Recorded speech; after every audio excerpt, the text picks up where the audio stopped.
जी sir. Sir हमने यहाँ के स्टार्टिंग में देखते हुए हमने फर्स्ट एंट्री देख ली थी। सेकंड एंट्री में अब हम क्या देखने जा रहे होंगे, देखें सबसे पहले तो हमने रॉ मटेरियल खरीदा, दूसरी एंट्री में हमें क्या बोला है, हमने रॉ मटेरियल यूज करा, डायरेक्ट मटेरियल इस्तेमाल किया। हमें पता है डायरेक्ट मटेरियल जब यूज करने की बात आती है तो प्रोडक्शन के अंदर मैं डालूंगा। ऐसा ही होगा जब मैं उसके मतलब डायरेक्ट मटेरियल इस्तेमाल कर रहा हूँ तो उसको कहाँ पे इस्तेमाल करूंगा भाई, प्रोडक्शन के अंदर। तो प्रोडक्शन के प्रोसेस के अंदर मैं इस्तेमाल करूंगा, मतलब जैसे कि अगर फॉर एग्जांपल उसकी जो भी मोल्टिंग या कुछ भी करनी होगी। एग्जाम्पल देता हूँ, जैसे कि लेट्स सपोज मुझे एक लकड़ी की चेयर बनानी है, मैं लकड़ी खरीद के आ गया, तो लकड़ी जो बड़े वाला जो लकड़ा होगा इतना बड़ा, वो मेरे लिए क्या होगा, रॉ मटेरियल होगा। ठीक है, फिर उसके मैं क्या करूंगा, उसको मैं ना लेबर को पकड़ा दूंगा, भाई ये लो इससे मुझे चेयर्स बना के दे दो। तो ये जो लकड़ी मैंने लेबर को दी है वो मेरे पास क्या हो जाएगी, वो बेसिकली वो लेबर क्या करेगा, उसके ऊपर प्रोसेस करेगा, अगर लकड़ी को काटेगा, जो चेयर का शेप होता है उसके अकॉर्डिंगली उसको वर्किंग करेगा। ऐसा ही है। तो इस शेप के अंदर जब वो डाइवर्जन कर रहा होगा तो उसको हम क्या बोलेंगे, वर्क इन प्रोसेस। तो मैं अपने पास दूसरी एंट्री के अंदर रॉ मटेरियल को क्या कर दूंगा सर, मैं बोल दूंगा वर्क इन प्रोसेस डेबिट। ठीक है, और रॉ मटेरियल को मैं क्या कर दूंगा, क्रेडिट कर दूंगा। ठीक है सर। ये इसके लिए क्या नरेशन, 1 लाख रुपए का नरेशन के लिख दूंगा, material use in production. Set है सर।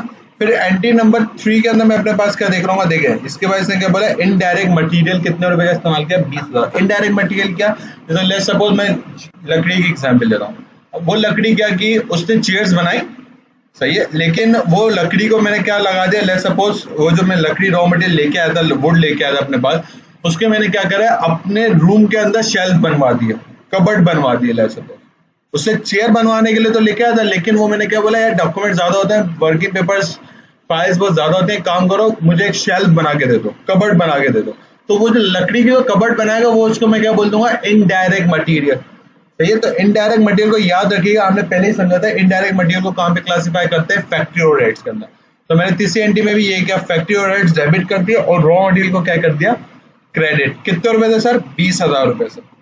ठीक है सर। सर चौथी एंट्री हम किसकी देखेंगे, देखें ये पॉइंट डील हो गया, मैं इसको हाईलाइटेड कर देता हूँ ताकि बाद में कंफ्यूजन ना रहे आपको।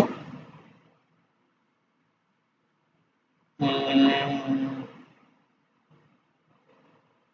सही है, ये हो गया। सही, ये भी हो गया। अब डायरेक्ट लेबर, डायरेक्ट लेबर का मतलब क्या है, जैसे मैंने आपको बताया ना, आपको जो लेबर इसके ऊपर प्रोसेस करेगा, जो मैंने आपको बताया ना लकड़ी थी, वो मैंने लेबर को दे दी, वो उसके ऊपर प्रोसेस करेगा। तो जो लेबर उस चेयर को बनाएगा उस लेबर को हम क्या बोलते हैं sir, direct labour. Direct labour कितने रुपए का बोला गया, 120% ऑफ अदर ओवरहेड्स का।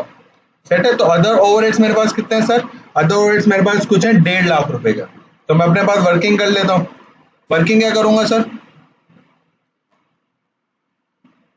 सर मैं अपने पास क्या बोल दूंगा, वर्क इन प्रोसेस डेबिट और अक्रूड पेरोल क्रेडिट।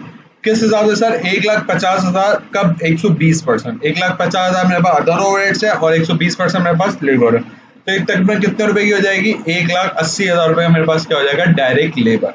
याद रखिएगा डायरेक्ट लेबर और डायरेक्ट मटीरियल ये दोनों डायरेक्टली किसके अंदर जाते हैं, वर्क इन प्रोसेस के अंदर। सेट है। फिर इसके बाद हमारे पास क्या आ गया, इनडायरेक्ट लेबर। हमें पता है इनडायरेक्ट लेबर को मैं फिर दोबारा कहां पे क्लासिफाई कर दूंगा, फैक्ट्री ओवरहेड्स के अंदर, जैसे कि इनडायरेक्ट मटेरियल को किया था।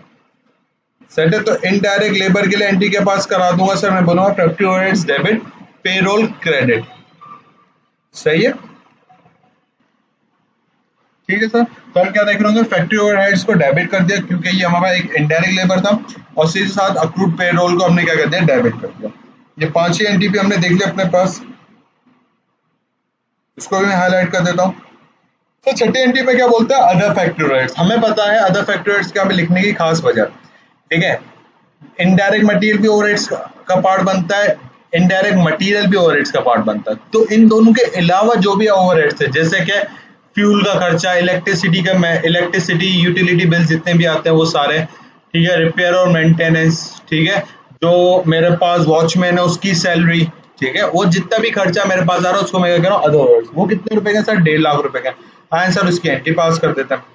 सर उसकी एंट्री हमने क्या पास करी, factory overhead debit, accrued factory overheads credit. ये अज्यूम हम नॉर्मली यही करेंगे कि सब उधार के ऊपर हिसाब किताब चल रहा है। नरेशन लिखी नहीं है, नरेशन लिख देते हैं हम हाथ के आती।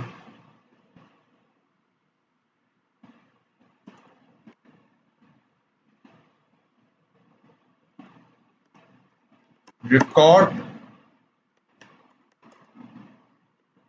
अदर फैक्ट्री ओवरहेड्स, ठीक है, ये हो गया हिसाब किताब। अच्छा, इसके बाद हमें याद रखिएगा, देखें जितने भी आपके फैक्टर, अगर मैं आपसे बात करूँ वर्क इन प्रोसेस की, तो सर अभी तक मैंने वर्क इन प्रोसेस के अंदर क्या क्या डाल दिया? सर अभी तक वर्क इन प्रोसेस में मैंने एक रॉ मटेरियल डाला है, सही है, और दूसरा वर्क इन प्रोसेस के अंदर मैं क्या डाल चुका हूँ? पेरोल, सही है, जिसको मैं बोल रहा हूँ डायरेक्ट लेबर। लेकिन जो इनडायरेक्ट एक्सपेंसेस है, जैसे अगर आप याद हो, अगर आप मैन्युफैक्चरिंग कंसर्न में कोई सवाल देखें, ठीक है, उसके अंदर हम क्या कर देते हैं? डायरेक्ट मटेरियल यूज निकालते थे, ठीक है, फिर डायरेक्ट लेबर और मटेरियल यूज आता था, फिर डायरेक्ट लेबर आता था, फैक्ट्री ओवरहेड आता था, ठीक है, इन तीनों को कंबाइन करके हम अपने पास क्या निकालते हैं? कॉस्ट, मैन्युफैक्चरिंग कॉस्ट निकाल देते थे। यहाँ पे भी इसी तरीके से करना होगा, वर्क इन प्रोसेस में हम इसी तरीके से निकालेंगे, मटीरियल, लेबर और फैक्ट्री ओवरहेड्स। अभी तक हमने क्या डाला? मटीरियल, लेबर डाला। फैक्ट्री ओवरहेड्स के लिए हम एक एंट्री पास कर देंगे, क्या सर? सर हम फैक्ट्री ओवरहेड के लिए बोलेंगे work in process debit, factory overheads credit. कितने रुपए सर? 1.5 लाख रुपए अदर वाले, 20,000 30,000 रुपए इनडायरेक्ट लेबर, सॉरी हाँ इनडायरेक्ट लेबर, 20,000 रुपए इनडायरेक्ट मटीरियल, ये तकरीबन बन गया 2 लाख रुपए, सही है। ये आपको सवाल ने नहीं बताया था, अगर आप ऊपर देखोगे तो उसने ऊपर कहीं पे भी नहीं बताया कि आपको ओवरहेड्स को ट्रांसफर करना था। आपको ये चीज याद रखनी पड़ेगी, ओवरहेड्स को आपको लाजमी ट्रांसफर करना होता है, ठीक है। फिर इसके बाद क्या बोला? ट्रांसफर, ट्रांसफर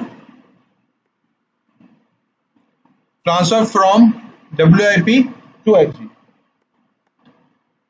अब WIP से कितना ट्रांसफर किया? 3 लाख रुपए। सर ये क्यों ट्रांसफर कर रहा हूँ? सर देखें, जब भी आपके गुड्स रेडी हो जाते हैं ना, सामान रेडी हो जाता है, तो उसको मैं क्या कर लेता हूँ? WIP में से निकाल के फिनिश गुड्स के अंदर डाल दूंगा। क्यों? क्योंकि वो बेचने की हालत में आ चुके हैं। जैसे कि लकड़ी थी, लकड़ी से मैंने जब चेयर्स बना दी, अब मैं उसको वर्क इन प्रोसेस से निकाल के कहाँ पे बोल दूंगा? फिनिश गुड से दुकान में लगा, दुकान में जाके रख दूंगा, बोल दूंगा कोई भी कस्टमर आएगा उसको ये दिखा के सेल कर दूंगा, ऐसा ही है।